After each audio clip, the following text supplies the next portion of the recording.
Hello, good afternoon. Sorry, we didn't realize we were starting. Mr. Bailey and I were like in the hallway talking. Anyways, welcome. My name is Joe McCarthy. I'm the band director here at Nashoba Regional High School, and we want to welcome you to our Nashoba Symphonic Band concert. Just a little bit about us, if this is your first time joining us. We are a part of our Friends of Music, that's our boosters organization, and we are made up of students, teachers, family members, community members, and anyone else that would like to join and kind of be a part of what we do. So a couple of thank yous. Just we want to thank our Friends of Music because everything that they do, and that is everything. So yeah, thank you to them. Also want to thank the Cultural Council of Massachusetts, and specifically of our three towns, Bolton, Lancaster, and Stowe, among a bunch of others in Central Mass that help support and fund what we do. Specifically this year, our concert that we had in February at Mechanics Hall in Worcester. So thank you to them. And then thank you to everyone else that kind of works in our district, from our administration to our custodians and all of our music teachers that help bring us all of this music for all of our kids, all the way up to you. So, without further ado, I would like to introduce you to the Nashoba Symphonic Band under the direction of Mr. David Bailey. And as always, we open our program with the Star Spangled Banner, followed by a march. So, thank you.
Good afternoon, and welcome this beautiful afternoon. It's too nice to be inside. We should be playing in the park. It's one of the first days we've had where I could have said that. But we're so happy to have you here today. This is a concert about remembering, and we're remembering things in sort of different ways. For the opening march, "Emblem of Unity," is just one of my favorite circus marches by J.J. Richards, who was at one time one of the directors of the Ringling Brothers and Barnum and Bailey Circus Band. So he's coming from there, and that's a fun march. Now we're going to move on to this wonderful hymn for the innocent, and you've probably already read in your programs about this and and this wonderful piece by Julie Giroux. She's an outstanding contemporary composer who learned a lot of her craft actually through working with film scorers, and people out in Hollywood and things. But then she moved away from that and began writing music for schools and for universities. And for this piece was specifically written for the United States Air Force Band. So she's done a lot of pieces they're just terrific. So in addition to what says in the program notes, it strikes me that in something else she said in her note to the conductor, we're supposed to be when we're thinking about everyone. We think about these big names come to mind. You know, we think about the ambulance drivers and the policemen and the firemen and the rescues. But let's take time to remember everybody that we forget sometimes. Sort of the people that are behind the scenes, and it's in anything that we're thinking about. Not necessarily disasters, not necessarily the COVID. No matter what we're thinking about, we want to think about the people behind the scenes that are sometimes the ones that get forgotten. So this is a hymn not just to the people that are visible, but to the invisible people that are around. So it's time we have to remember to remember. And so this wonderful hymn for the innocent is just, it's a time to be thinking about all those things. So here's Julie Giroux's wonderful hymn for the innocent.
feel like I'm getting the third degree. I didn't do it, I really didn't. We're going to move on to a little bit different sort of a thing. We sometimes forget that weather isn't just out here in this beautiful part of the country that we live in, out just outside of 495 or outside of 128. It rains in the city too. And some of us know that from working in the city from times. But this is a wonderful little tone poem. A tone poem is a poem that kind of tells a story, a piece of music that kind of tells a story or paints a picture. And this is a piece called City Rain. And we think you'll enjoy it. It's a lot of fun because it includes not only woodwinds, brass, percussion, it includes body parts. And I mean that in a nice way. We're not like throwing body parts, here's a hand over here, give him a hand. Oh, never mind. Whoa. Anyway, but you're going to hear snapping fingers, you're going to hear clamping, you're going to hear feet tapping, you're going to hear clapping, you're going to hear just all kinds of different things. And when you hear all of this, be thinking of raindrops. Be thinking of what it sounds like if you're in the city and you have the window open in your apartment or in your business or wherever you are.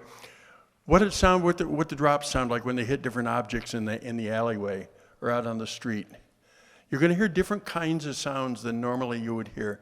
This is a nice a jazzy little piece, and it's called City Rain. And so it's the time to remember back to maybe when you were in college, you were in the city and you had the window open and it was a crummy day out and it would be raining and you didn't want to study and you didn't want to do much else, but you were listening to the sounds of the rain. And not just the gentle rain or how you hear it on your roof here, but how it sounds on objects when it's in the city.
So that was Rain in the City.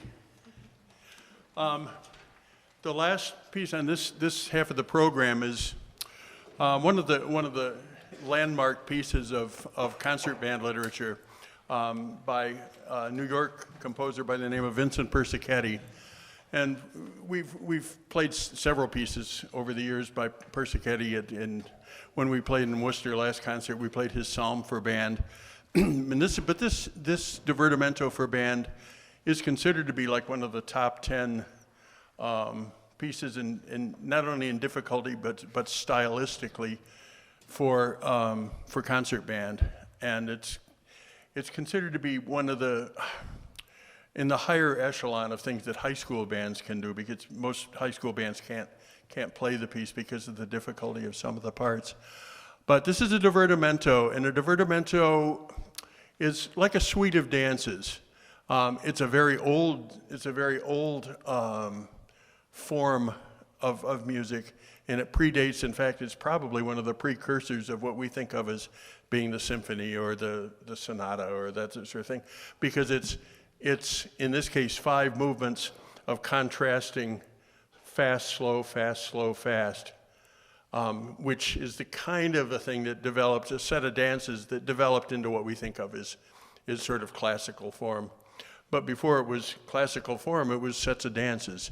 And what Persichetti has done here is to take fast, slow, fast, slow, fast, and does interesting things featuring different instruments in each movement. And this is one of my favorite pieces to conduct and to work on. And I think it's one of the ones that we've enjoyed working on quite a lot, because there's so much diversity in it. So this is the Divertimento for band by Vincent Persichetti.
We shall see you after about 10 minutes break. So we'll come back and we've got this wonderful symphony for you.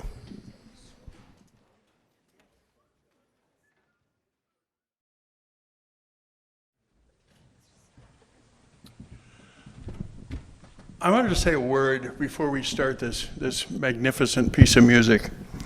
When I was in third grade, and yes, I can remember third grade. It was 60-some years ago, but I can remember third grade. But we had this incredible teacher who, I don't know whether she was so far ahead of her time or whether she was just, I choose to think that she was just an incredible person. She had us read a lot of poetry, and she had us, and I do remember this. This is one of those things they say, well, what's the earliest things that you remember? But this has stuck with me for all these years. She had us read several things, in a lot of poetry. We did a lot of poetry. And first we read some things by James Whitcomb Riley. And James Whitcomb Riley wrote a bunch of poems like Little Orphan Annie, The Goblins Will Get You If You Don't Watch Out, and all these wonderful things, but they were in Negro dialect. And she said, that's clever, isn't it? That's fun. It's fun to read Little Orphan Annie's Come to Our House to Stay, and later on at night, the goblins will get you if you don't watch out, and then she had us read some poetry by Paul Laurence Dunbar. And Paul Laurence Dunbar was college educated, and he wrote a great deal of poetry and very typical European, it was still European style in the late 1800s. But then he wrote pieces that were in, and you can't really call them dialect, you can call them folk, in common, colloquial language. And we would read these poems, which would be the same types of things that were in Little Orphan Annie and James Whitcomb Riley. And she says, do you see the difference, though? Because when you would read Paul Laurence Dunbar, it'd be, Lies, bless thee, Lord, don't you know this day is abroad? And it would be in this dialect sort of a thing. And she said to us, and I remember this so clearly, she says, you see the difference here? James Whitcomb Riley is writing in dialect. Paul Laurence Dunbar is writing from the soul. He's writing what he knows. James Whitcomb Riley is writing what he hears others say. Paul Laurence Dunbar is writing from here. So when you're going to hear stuff in this piece, and you can say, oh, that's Gershwin. Oh, that's so-and-so. That sounds like Paul Whiteman's band. That sounds like this. This sounds like... Gershwin was writing, imitating.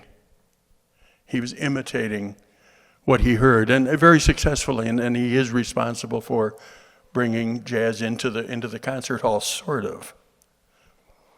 But this wonderful Afro-American symphony is written from the soul.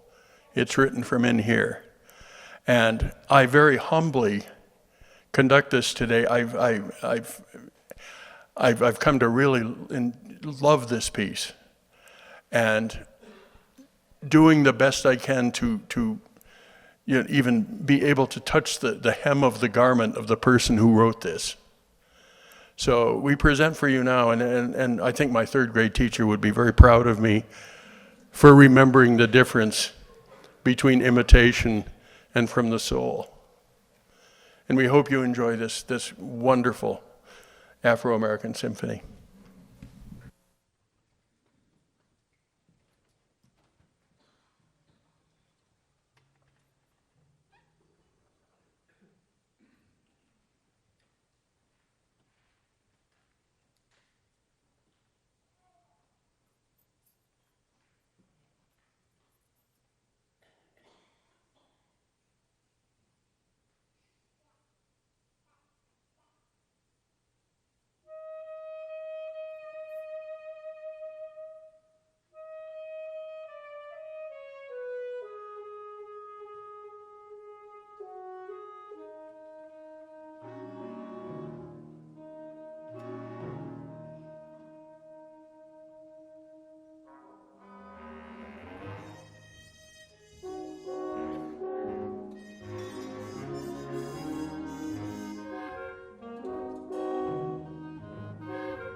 Well, that's a lot of fun to play, and I hope you enjoyed listening to it. It's a great piece. We have one more piece to play today, and that's a typical 1950s concert march. I will tell you one thing that I may have put this in the program, but the gentleman that wrote this, his claim to fame was not in writing marches, nor even as a music teacher, but he was world renowned for teaching people how to do fly fishing. And he wrote books on tying flies and all that sort of thing. But we like his marches too. We have one more concert coming up this season, and that's on Thursday, not a Sunday, on Thursday, June 16th, right here. And we're playing the Holst Suite in E flat, which is another landmark of wonderful band literature, and we're playing some other things.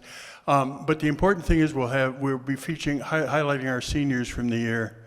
Because each year we graduate, about a quarter of the band is actually students. It's a wonderful band because it's made up of students. We have parents of students that are in this. We have faculty members that are in this. We have students from other schools who are in this. We have homeschool kids that are in this. We have people from, I think, 21 different communities that are members of this band, and we're very proud of that because we're truly in a real community spirit. But at the same time, it sort of extends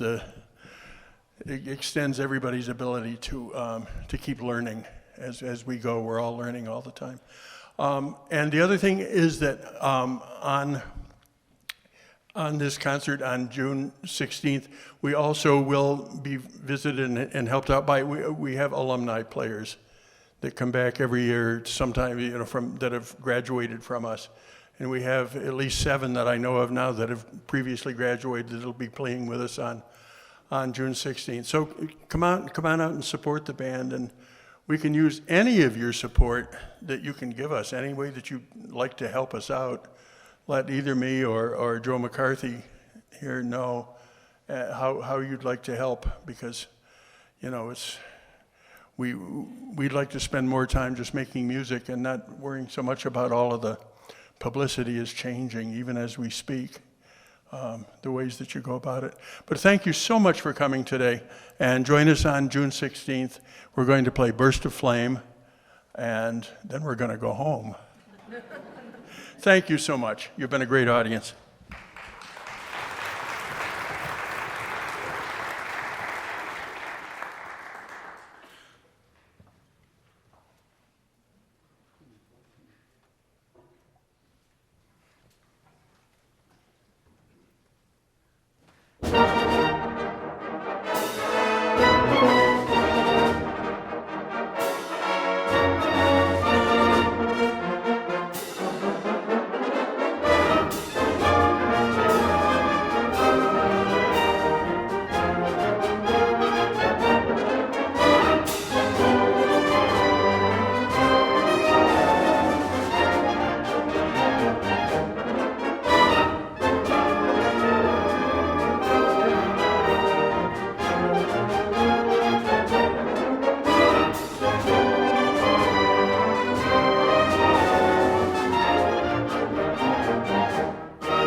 16th of June.